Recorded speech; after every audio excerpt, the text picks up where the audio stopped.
All right, listeners, I think you know that we are part of the Radiotopia network, which is basically a network built on the idea that you should support the most creative, independent audio makers around.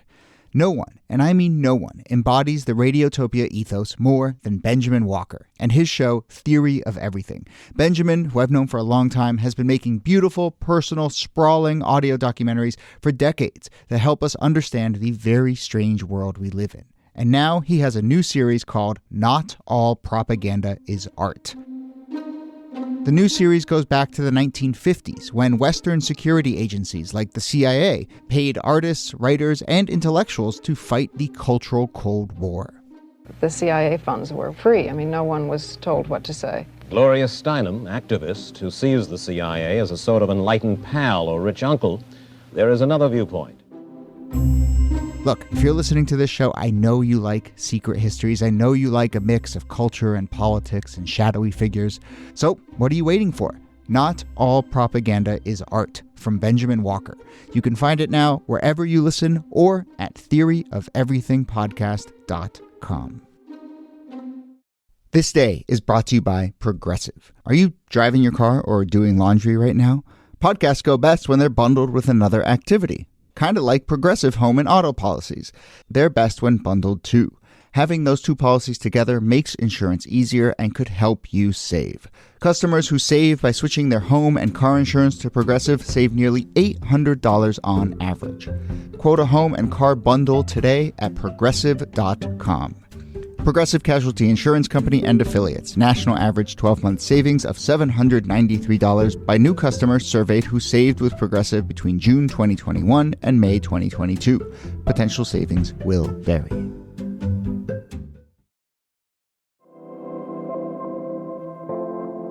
Hello and welcome to This Day in Esoteric Political History from Radiotopia. My name is Jody Avergan. This day, October 28th, 2008, an ad begins running in North Carolina as part of the very contentious Senate race in that state.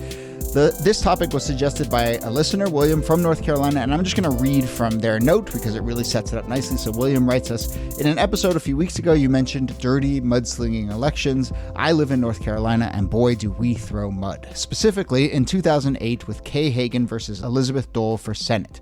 Late October is when the, quote, Godless Americans ad first aired across North Carolina. The ad called State Senator Kay Hagan a godless American and made so many wild accusations. This is a practice many on the religious right like to pull, calling well-involved Christian politicians godless instead of liberal. They did it to Hagan and they did it to Carter in 1980.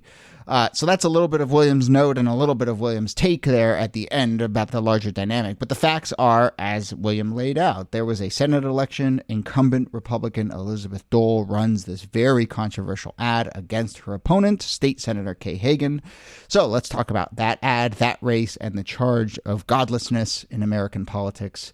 Here to do that, as always, are Nicole Hammer of Columbia and Kellie Carter-Jackson of Wellesley. Hello there. Hello, Jody. Hey there. So since we're talking about an ad, we never do this. We play clips, but you know what? This is about an ad, and I think it's worth playing the clip here. And so let's take a listen. There was a longer version of this ad, and then there was a 30-second version of this ad. So this is the 30-second version of the Godless Americans ad that started running in 2008 in North Carolina, right around this day. I'm Elizabeth Dole, and I approved this message. A leader of the Godless Americans PAC recently held a secret fundraiser in Kay Hagan's honor. There is no God to rely on. There was no Jesus. Well, taking under God out of the Pledge of Allegiance, you're down with that. We're down with that. In God we trust, you're going to whip that off the money? Yeah, we would. Godless Americans and Kay Hagan. She hid from cameras, took godless money. What did Hagan promise in return? There is no God. Well, for people who couldn't see it, which is podcast listeners, it is some of the images that you see are Kay Hagan in this grainy footage standing next to an unidentified man in this secret meeting. And so all of that ominous music and all of that ominous commentary is matched by some very ominous looking footage. Yeah, it's just, it's just so clipped. Like this is how a lot of these political ads work, is that they cut or they soundbite, a certain element of something, or they do a voiceover that sounds like a soundbite of what someone might have said. So it's a lot of smoke and mirrors when you're watching an ad like this. But I suppose if you weren't in Hagan's corner and you're, considering yourself in the buckle of the Bible Belt, then this might be appealing for you, or even sort of a major turnoff in terms of how you thought about Hagan. Oh my gosh, she doesn't believe in God. But it's a lot. And all those voices that you hear throughout the ad of people saying, yeah, we would take God off the money, and, we think religion should have no place in American life, whatever those clips are. Those are all clips of the two people who run this Godless Americans PAC. And so this is a group that Kay Hagan was like present at a fundraiser that they ran. And so that's the connection here. But 90% of the sound bites in here are of these people who basically were at a party with Kay Hagan. And then at the very end, there's this line that says, "There is no God." And that, I think, is the voice of Kay Hagan. But that is incredibly truncated. There's no footage over it. And that, I think, well, all of that is sort of deceptive and interesting and spun, but that particular thing at the end there, we now know was taken completely out of context when Kay Hagan was sort of making more of a rhetorical point about saying some people believe there is no God, and they just took that line, "There is no God," and it says like "Godless Americans" on the screen and so forth. So, it's all really diced up, but it's not even her. It's not even like, it's one thing to have an ad that takes a person's words and strings them out and manipulates them. 90% of the words here aren't even Kay Hagan's. Yeah. And that's what's so deceptive about it, is that I can imagine that oftentimes if I'm watching TV and a commercial comes on, I start doing something else if I'm doing the dishes or whatever it is. So if I'm not paying attention to this commercial and I'm just hearing the words that are coming out of the screen, then no, you're not going to make that connection. Or reverse that. You will absolutely make that connection that she is godless and does not believe in God, simply based on the rhetoric that's coming out of the commercial. And there are things worth pointing out, like the man that she was standing next to in that grainy footage, it wasn't anyone associated with this PAC. It was actually somebody who was studying theology at Harvard Divinity School. So it was deceptive in a lot of different ways, which Hagan and her campaign point out immediately because they're outraged about this ad. Yeah. Right. So, the ad in so many words basically says she attended a fundraiser from these Godless Americans. What she actually did was she went to a fundraiser held in Boston by John Kerry, who was a Democratic senator at that point. About 36 other people were there. It was held at the home of a person who was on the advisory board for the Godless Americans PAC. So, we're talking many degrees removed. But then they take the sort of leaders of the Godless American PAC and make it seem like she's at a secret meeting. It wasn't a secret meeting. It was on her schedule. Everyone knew it was happening. So, yes, all of the elements here are manipulated. That said, what is it about fall 2008, this North Carolina race, Kay Hagan herself, that makes this feel beyond the pale? Because I think the backlash to here is actually maybe the biggest part of the story. It's a deceptive ad. There's tons of deceptive ads. It does seem to feel like, for a lot of people, like a bridge too far. So why do you think that is? Or am I wrong? No, I mean, 2008 is the year that Obama is on the campaign trail. I mean, this is probably one of the most consequential elections in the 21st century, for sure. So there's a lot on the ballot, more than just Hagan. But I think that this is also a very polarizing moment as well, and not just along like racial lines, but like along religious lines. There's this push to sort of demonize the left as godless. And so I think that plays into that. And I think people, were sympathetic to Hagan. I mean, after this takes place and she shows her outrage, the campaign contributions for her flood in. She gets over 3,600 contributions in about 48 hours. So there was definitely support for her. I mean, people felt like this was below the belt, below the Bible belt. Sorry. There you go. Well, I mean, it's also because she's not an atheist. She's a Presbyterian, which, some people might consider those atheists, but they're Christians.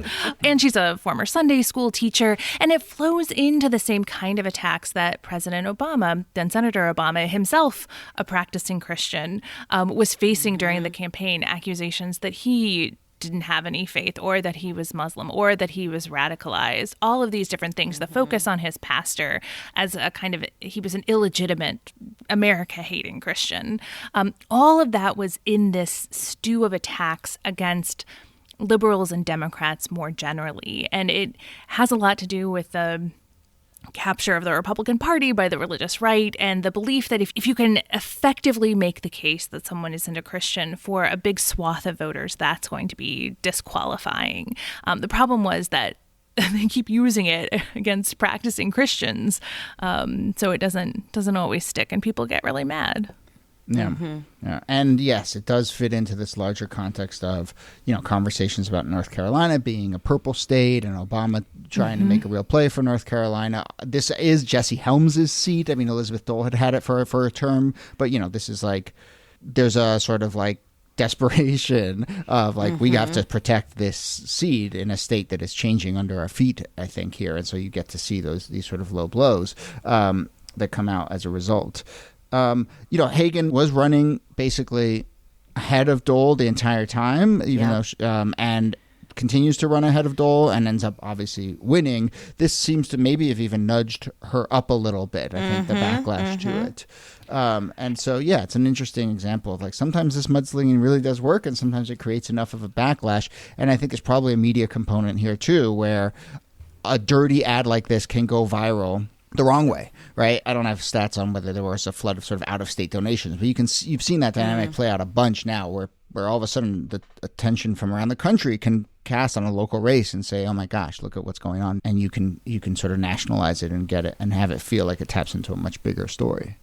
Yeah, there's an infrastructure for outrage donations by this point. Yeah. Oh yeah. Sure. Oh, definitely. I mean, I think it's also interesting too that Hagan's so upset by this that she, sues for defamation. I mean, this was something that she was like, this is out of bounds. And I don't think the Dole campaign at all anticipated how this would backfire. Otherwise, well, they wouldn't have done it. But they clearly thought that it would have been a boon for them, and it just was not. Yeah. And they were desperate at that point, because going into that campaign in 2008, Elizabeth Dole was a heavy favorite. She was an incumbent senator. She was someone with a national reputation. She'd even been considered in 2000 a potential GOP Republican nominee for president. So she was somebody who they expected to have in the Senate, just like her husband had been, for a significant amount of time. So that she was even a few points behind at this point was alarming to her campaign and to the Republican Party. So they were going to try every trick in the book. Yeah. Dole's campaign, Dole's lawyers, at least when they get sued, defend the ad. I think they probably have to just, from a legal standpoint, they say everything in the ad was, quote, 100% factually accurate and truthful, which might actually be factually accurate and truthful, that statement. But yes, we understand how the stuff was manipulated nevertheless. And Elizabeth Dole kind of never really backs down, and she says that that Democrats had been slinging mud at her, and so she felt like she needed to hit back, and she's continued to be asked about it, but never really says like this was too far. One tidbit that caught my eye here was that the Charlotte Observer writes an editorial saying this ad is indecent, coming out against it, and they compared it to another incident in North Carolina politics. On our original list, the person who wrote us originally talked about the history of slinging mud and dirty tricks in North Carolina, but they talked about an incident in 1950 in a Senate race in which a doctored photo of UNC President Frank Porter Graham's wife that was doctored to make her look like she was dancing with an African-American man in the 1950 Senate race. I mean, that is just mind-blowing, and I think we got to do an episode about that. We do. But Sounds like an episode. But yeah, but goes to show you that there is a sort of long lineage, not just in North Carolina, obviously, and throughout a lot of states. I just think the way, too, that the media has sort of played out the fight. One of the headlines about this ad says, "Godless cat fight, Elizabeth Dole and Kay Hagan fight over the Lord." And I'm just like, oh my God. Like, it doesn't get any more sexist in terms of seeing two women duke it out. Like calling it a cat fight. Yeah. It's just problematic as even how the media handled it could have been much better. The person who engineered this ad, a man named Marty Ryle, he has given interviews, doesn't regret it. He told a political magazine something really interesting, and I think is worth pointing out. He said, we'd polled this issue of Kay Hagan's religion, and it polled well for us. So we needed something, quote, that had some shock value and would also generate an earned media component. And that was this Godless issue. So I'm familiar with this term earned media, but Niki, there's earned media and there's unearned media, and advertisers and political strategists and so forth think a lot about this.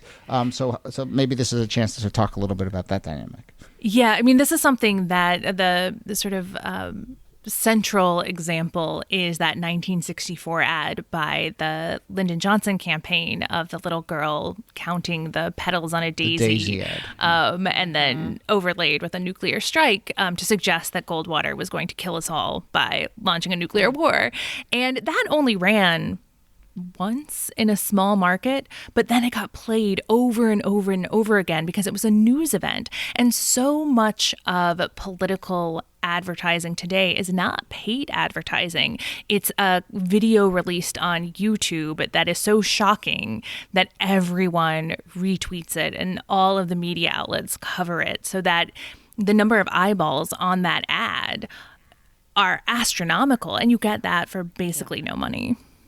Yeah. And so that's called earned media. Obviously, this was the big Trump campaign, was say something outrageous and then everyone's going to talk about forever. Or, I think a lot of the, I would say, rightful criticism of like CNN choosing to run footage of an empty podium waiting for Trump instead of talking about actual stuff from the election counts as earned media because there's nothing purchased there. It's just coverage and buzz. I've always felt like those terms are backwards. I'm like, if everyone's talking about you and everyone else is doing the work of spreading your message, that's not earned media. That's unearned media. You didn't, I don't know, but it's like, you didn't do that. You didn't work for that. That's a freebie. Yeah, we're doing the work, But anyway, that is earned media and unearned media. And I think this quote gives it away. That's clearly the strategy is do something to get people talking. Now, of course, the flip side of that is people might talk about it the wrong way. Right. And earned media can backfire. Just to put a pin on all of this, is we talked about how Hagan was winning by a couple of points in polls prior to this ad. The election is held a week or so later, and she ends up winning by 10 or 11 points. Elizabeth Dole loses by the widest margin of any incumbent in the Senate that year.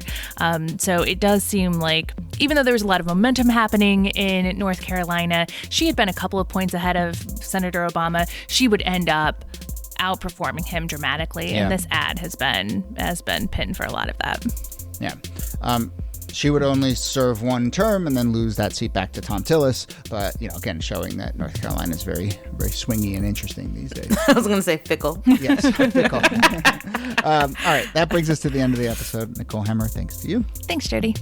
And Kellie Carter-Jackson, thanks to you. My pleasure.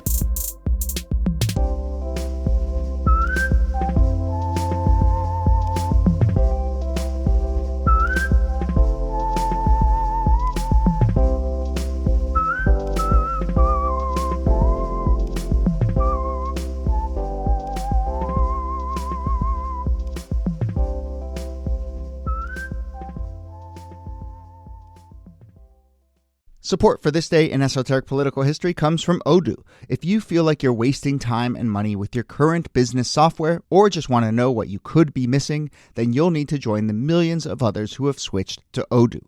Odoo is the affordable, all-in-one management software with a library of fully integrated business applications that help you get more done in less time for a fraction of the price. To learn more, visit odoo.com/thisday. That's odoo.com/thisday.